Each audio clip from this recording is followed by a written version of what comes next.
देखिए last video में हमने इलास्टिक सर्च एंड किबाना इंस्टॉल कर लिया था अपने सिस्टम पर। इस वीडियो में हम बेसिक आर्किटेक्चर की अंडरस्टैंडिंग लेंगे। स्टार्ट करते हैं भाई, समझते हैं क्लस्टर क्या होता है, नोड क्या होता है, डेटा कैसे सेव होता है। ठीक है, मान लेते हैं मेरे पास 3 कंप्यूटर पड़े हुए हैं, बहुत ही बेहतरीन। ठीक है, और मैंने उन तीनों कंप्यूटर पे CMD में जाके क्या कर दिया है, elastic search dot batch file मैंने स्टार्ट कर दी है। ठीक है भाई, बहुत बढ़िया काम कर दिया मैंने। ठीक है, इस समय क्या है, ये 3 नोड हैं। इसका मतलब क्या है, नोड का मतलब एक इंस्टेंस ऑफ इलास्टिक सर्च। जब मैं अपने कंप्यूटर में जाके इलास्टिक सर्च की बैच फाइल चलाता हूं और एक सर्वर चल जाता है इलास्टिक सर्च का, इसका क्या मतलब होता है कि मैंने एक नोड स्टार्ट कर दिया है। समझ रहे हो बात को? तो नोड क्या हुआ, नोड होता है एक इलास्टिक सर्च का इंस्टेंस, इलास्टिक सर्च का इंस्टेंस, इलास्टिक सर्च का सर्वर। ठीक है, उन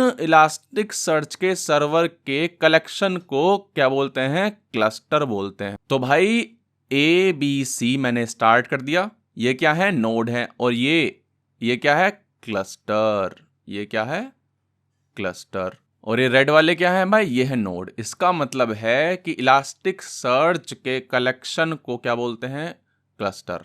जब भी मैं एक सर्वर स्टार्ट करता हूं इलास्टिक सर्च का, तो मैं बोलता हूं भाई मैंने एक नोड स्टार्ट कर दिया है। ठीक है, बहुत सारे नोड स्टार्ट कर दिए तो मैं बोलूंगा भाई एक क्लस्टर बन गया है। अच्छा, होता क्या है, क्लस्टर एक नाम है, बोल देते हैं भाई ये क्लस्टर है, ये इस काम को करेगा। यानी कि मान लेते हैं ये जो 3 इलास्टिक सर्च के सर्वर हैं, ठीक है, ये सर्चिंग के लिए यूज होंगे। ठीक है, अच्छा, फिर मैंने एक और दूसरा छोटा सा क्लस्टर बनाया जिसमें मान लेते हैं, देखिए, जिसमें मान लेते हैं एक D है, एक है E। ये 2 नोड और स्टार्ट कर दिए हैं मैंने इलास्टिक सर्च के, और इनका एक दूसरा क्लस्टर है। इस समय मेरे पास क्लस्टर ये है और एक क्लस्टर ये है। बहुत ही बेहतरीन। मैं कह दूंगा भाई ये क्लस्टर का काम क्या है, मॉनिटरिंग परफॉर्मेंस, ठीक है, सर्वर्स की। और इसका काम क्या है, इसका काम है भाई सर्चिंग का। ठीक है, कहने का मतलब क्या है कि कलेक्शन ऑफ नोड्स, ठीक है, फॉर अ पर्टिकुलर टास्क, उसको बोल देते हैं हम क्लस्टर। ठीक है, अब मान लेते हैं मैंने एक नोड चलाया, एक सर्वर चलाया, तो मैं उसको कैसे बताऊंगा कि भाई ये तू इस वाले क्लस्टर में जा। तो होता क्या है, जब हम सर्वर चलाते हैं तो उसमें कॉन्फ़िगरेशन फाइल में लिखा होता है कि भाई देखो आप इस वाले क्लस्टर के पार्ट हो। समझ रहे हो? जब मैं इसको चलाऊंगा ना, B को चलाऊंगा, C को चलाऊंगा, A को चलाऊंगा, D को चलाऊंगा, E को चलाऊंगा, इनमें लिखा होगा कि ये कौन से क्लस्टर का पार्ट है। सही बात है? तो ये कहानी है। अगर मान लेते हैं कहीं कॉन्फ़िगरेशन में लिखा नहीं हुआ है, ठीक है, कि ये वाला नोड जो है, मान लेते हैं ये वाला नोड ये किसका पार्ट है, तो होता क्या है, जैसे ही मैं स्टार्ट करता हूं ना, तो ऑटोमेटिकली एक क्लस्टर क्रिएट हो जाता है। ठीक है, और उस क्लस्टर का पार्ट ये C हो जाएगा, अगर प्री डिफाइंड नहीं होता है। अगर प्री डिफाइंड है तो बहुत ही बेहतरीन, कोई दिक्कत वाली बात नहीं है, कोई सोचने वाली बात नहीं है। ठीक है भाई, तो नोड देख लिया हमने, क्या होता है, कुछ नहीं है, इंस्टेंस है इलास्टिक सर्च का। क्लस्टर क्या होता है भाई, उसका कलेक्शन होता है। बहुत बढ़िया, कोई दिक्कत वाली बात नहीं है। और जब भी हम कोई नोड स्टार्ट करते हैं उसमें प्री डिफाइंड होता है कि भाई कौन से क्लस्टर का पार्ट हो आप। मल्टीपल क्लस्टर भी हो सकते हैं, सिंगल क्लस्टर भी होते हैं। सिंगल क्लस्टर ज़्यादा कॉमन होता है, ठीक है, लेकिन अगर आपका बड़ा एप्लीकेशन है तो आप मल्टीपल क्लस्टर ले सकते हो मल्टीपल फंक्शनैलिटीज़ के लिए। जैसे कि एक आपने सर्चिंग के लिए लिया, एक परफॉर्मेंस मॉनिटरिंग के लिए लिया, ठीक है, ऐसा करके। अब देखते हैं, ये तो हमारा हो गया ऊपर ऊपर से भाई नोड क्या होता है, क्लस्टर क्या होता है। ठीक है, अब देखते हैं कि डेटा कैसे सेव होता है इलास्टिक सर्च में। देखिए इलास्टिक सर्च में डेटा जो होता है ना, वो जेसन फॉर्मेट में सेव होता है। किस में होता है, जेसन फॉर्मेट में। तो जेसन फॉर्मेट कैसा होता है भाई, एक मान लेते स्टूडेंट है और उसकी शक्ल ऐसी है, स्टूडेंट, उसका नाम क्या है, नाम क्या है भाई, राम नाम है, बहुत बढ़िया नाम है। ठीक है, और दूसरा क्या है, आईडी है, मान लेते हैं आईडी। ठीक है, और आईडी क्या है भाई, बहुत बढ़िया आईडी है उसकी 1। तो ये क्या है, ये जेसन है। इसको सेव करना है किसके अंदर, इलास्टिक सर्च के अंदर। अच्छा भाई, तो इलास्टिक सर्च के अंदर सेव करना, तो देखो कैसा होगा, ये चीजें तो सेव होंगी इसकी, नेम, राम, आईडी 1, ठीक है। लेकिन कुछ मेटा डेटा भी आ जाएगा। क्या आएगा? Meta data. जैसे कि देखो क्या होता है मेटा डेटा, जैसे कि इंडेक्स आ जाएगा इसका, एक क्या जाएगा? इंडेक्स। ठीक है, और क्या जाएगा भाई? टाइप आ जाएगा भाई, टाइप आ जाएगा इसका कुछ। ठीक है, कुछ आईडी आ जाएगी, आईडी। ठीक है, ठीक है, ऐसे बहुत सारी जो है फालतू की मेटा डेटा आ जाएंगे, फालतू की नहीं ऑब्वियसली, काम की चीज है। और फिर आ जाएगा सोर्स। सोर्स जिसमें ये एग्जैक्टली ये पटका हुआ होगा। ठीक है भाई, तो क्या लिखा है मैंने यहाँ पे? मैंने बोल रहा हूँ कि भाई कुछ तो मेटा डेटा होगा ये कुछ। ठीक है, फिर एक नोड होगा। ठीक है, एक की होगी सोर्स के नाम से। ठीक है, उसकी वैल्यू क्या होगी?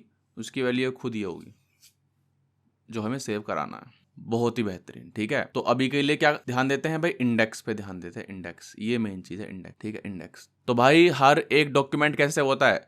मेटा डेटा प्लस खुद वो जेसन। ठीक है, meta data plus JSON is equal to क्या? डॉक्यूमेंट। सही है। तो आपसे कोई पूछे भैया डेटा कैसे सेव होता है इलास्टिक सर्च में, तो आप बोल देना देख सुन भाई, जेसन के फॉर्मेट में स्टोर होता है। ठीक है, और उसमें कुछ मेटा डेटा भी होता है। ठीक है, और एक और बात बताऊं मैं कि जितनी भी कीज होती है ना, जितनी भी कीज होती हैं वो अंडरस्कोर से स्टार्ट होती हैं। ठीक है, तो कल की डेट में आपसे कोई पूछने लगे कि भाई बताओ मुझे डेटा कैसे सेव होता है, तो आप बोलना भाई देखो सुनो मैं आपको बताता हूँ। पहली चीज जेसन फॉर्मेट होता है। ठीक है, दूसरी चीज जेसन प्लस मेटा डेटा होता है। ध्यान से बताना, ध्यान से। ठीक है, तीसरी चीज कि जितनी भी कीज होंगी ना उस जेसन में वो अंडरस्कोर से स्टार्ट होंगी, जैसे कि अंडरस्कोर इंडेक्स। ठीक है, और अंडरस्कोर सोर्स। ठीक है, एटसेट्रा। और फिर चौथी चीज क्या? चौथी चीज बताना भाई सुन, सबसे इंपॉर्टेंट जो कीज है ना वो मैं बता देता हूँ। एक तो ये क्या है? इंडेक्स है। दूसरी क्या है? सोर्स है। भाई सोर्स तो इंपॉर्टेंट है ही ना, क्योंकि भाई डेटा उसी में स्टोर है। लेकिन इंडेक्स क्यों है इंपॉर्टेंट? तो इंडेक्स इंपॉर्टेंट क्यों है वो मैं बताता हूँ आपको। देखिए सबको पता है भाई, बच्चे को पता है कि एसक्यूएल, माइस्क्यूएल ये सब जो होती हैं रिलेशनल डेटाबेस में डेटा कैसे सेव होता है। देखो एक डीबी होता है मेरे पास, उसके अंदर बहुत सारे टेबल्स होते हैं। ठीक है, और बहुत सारे टेबल्स के अंदर बहुत सारे कॉलम्स होते हैं एंड बहुत सारी क्या होती हैं? रोज।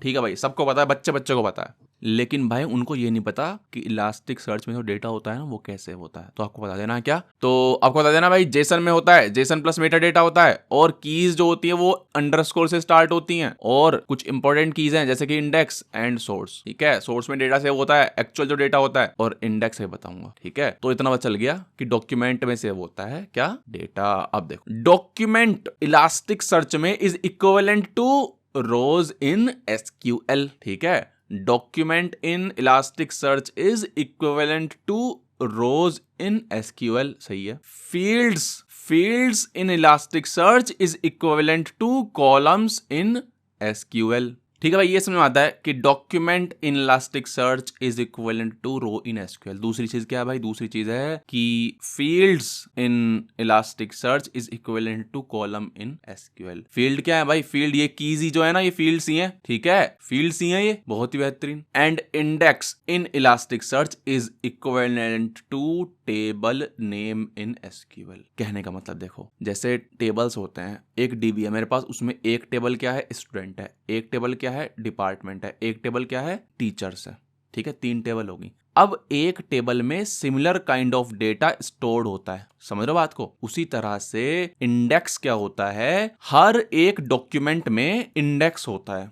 यहाँ पे मैं बता रहा था, एक ये जो जेसन है हमारा, ये जो डेटा है वो इस तरह से सेव होता है। ठीक है, अब ये सेव तो हो रहा है जिसमें सोर्स के अंदर वो खुद होगा और कुछ मेटा डेटा होगा। अब जो मेटा डेटा है उसमें एक की होती है, एक फील्ड होती है इंडेक्स। अब वो इंडेक्स क्या करता है? देखिए इंडेक्स में लिखेंगे हम स्टूडेंट। ठीक है, तो ऐसे बहुत सारे क्या स्टूडेंट्स आएंगे। ठीक है, और उनमें इंडेक्स जो होगा वो क्या होगा? स्टूडेंट। ठीक है, अब मान लो कल की डेट में टीचर आए, टीचर को डॉक्यूमेंट आया। ठीक है, तो उसमें इंडेक्स क्या लिखूंगा मैं? टीचर। ठीक है भाई, तो ऐसे सेव होता है डेटा इनसाइड इलास्टिक सर्च। तो भाई एक बार समरी, नोड्स मतलब कि इलास्टिक सर्च का एक इंस्टेंस, क्लस्टर बोले तो कलेक्शन ऑफ नोड्स। डेटा कैसे स्टोर होता है? डॉक्यूमेंट्स में, जो कि और कुछ नहीं है, जेसन ऑब्जेक्ट्स है। उसमें क्या होता है? उसमें सोर्स के अंदर खुद ऑब्जेक्ट होता है जो सेव किया है, एंड कुछ मेटा डेटा होता है। ठीक है भाई, कीज जो होती हैं अंडरस्कोर से स्टार्ट होती हैं, कुछ important keys underscore index underscore source. Source के अंदर वो खुद डेटा होगा, इंडेक्स के अंदर जैसे एसक्यूएल में टेबल होता है उसी तरह इंडेक्स में क्या होगा, टेबल का नाम। ये मान लेते हैं भाई इंडेक्स मतलब टेबल का नाम, खत्म बात। समझ रहे हो बात को? बहुत बेहतरीन। टेबल नहीं होती है, बस इंडेक्स क्या है, एक आइडेंटिफायर है। इंडेक्स क्या है, आइडेंटिफायर है। तो दुनिया में क्या मान लेते हैं, ये 1000 डॉक्यूमेंट है मेरे पास, 1000 डॉक्यूमेंट, ठीक है। ये भी क्या है, ये मान लेते हैं 2000 डॉक्यूमेंट है। डॉक्यूमेंट यानी कि जेसन, और कुछ नहीं है, ठीक है। ये क्या होंगे, ये ऐसे ही सेव हो रखे होंगे line by line, line by line. ये 3000, ठीक है। ये 3000 डॉक्यूमेंट्स क्या होंगे, लाइन बाई लाइन ऐसे सेव हो रखे होंगे, कोई दिक्कत वाली बात नहीं है, ठीक है। कोई स्ट्रक्चर्ड नहीं होते, जो हमारे एसक्यूएल होते हैं उनकी तरह स्ट्रक्चर्ड नहीं होते, ऐसे बिखरे पड़े हैं 3000 डॉक्यूमेंट मेरी आंखों के सामने, ठीक है। तो वही कह रहा हूं मैं, अब जो 3000 डॉक्यूमेंट बिखरे पड़े हैं मेरी आंखों के सामने, उनको मैं स्ट्रक्चर कैसे करूंगा। तो देखो, मैं बोल दूंगा ये क्या है, ये स्टूडेंट है, ये क्या है, ये टीचर है, ठीक है। लेकिन बिखरे पड़े हैं, मुझे क्या पता चला कि भाई ये स्टूडेंट है, ये टीचर है, ये तो ऐसे बिखरे पड़े हैं। उसी लिए क्या मैंने बोला कि भाई ये जो है ना मेरे पास, ये इतने सारे जो बिखरे हुए हैं मेरे सामने, ये इनमें इंडेक्स एक फील्ड होगी, उसमें किसी की इंडेक्स क्या होगा, स्टूडेंट होगा, ठीक है, और किसी का इंडेक्स क्या होगा, टीचर होगा। तो इस तरह से मैं आइडेंटिफाई कर पाऊंगा। समझ रहे बात को? बहुत ही बेहतरीन। और हमने देखा कि भाई index is equivalent to table in SQL, ठीक है। फील्ड्स कॉलम के बराबर होती हैं, जैसे कॉलम होते हैं एसक्यूएल में, ऐसे फील्ड्स होती हैं, ठीक है। और डॉक्यूमेंट बोले तो रो, डॉक्यूमेंट बोले तो रो। बहुत ही बेहतरीन। क्यों रो? क्यों भाई? क्योंकि रो लाइन बाय लाइन चलती हैं, ठीक है। ऐसी क्या, ये लाइन बाय लाइन बिखरी पड़ी हैं बहुत सारे डॉक्यूमेंट, लेकिन किसी टेबल के अंदर नहीं है, ऐसे बिखरे पड़े हैं, ठीक है। क्योंकि टेबल के अंदर नहीं है, इसीलिए मेरे को क्या जरूरत पड़ी, इंडेक्स फील्ड की, अंडरस्कोर इंडेक्स फील्ड की जरूरत पड़ी। तो भाई इसीलिए चौथा पॉइंट लिख दिया मैंने, documents are group together by indexes, ठीक है। बहुत सारे इंडेसेस बिखरे पड़े हैं, उनको ग्रुपिंग कैसे करोगे कि ये इस तरह के डॉक्यूमेंट्स हैं, ये इस तरह के डॉक्यूमेंट्स हैं, ये खाने हैं, ये क्या फ्रूट्स हैं, वेजिटेबल्स हैं, टीचर्स हैं, ये स्टूडेंट्स हैं। कैसे? इंडेसेस की हेल्प से। बहुत बढ़िया। तो भाई इस वीडियो में नोड देख लिया है, क्लस्टर देख लिया है, और डेटा कैसे स्टोर होता है वो देख लिया है, और मेन इंपॉर्टेंट क्या है, इंडेक्स।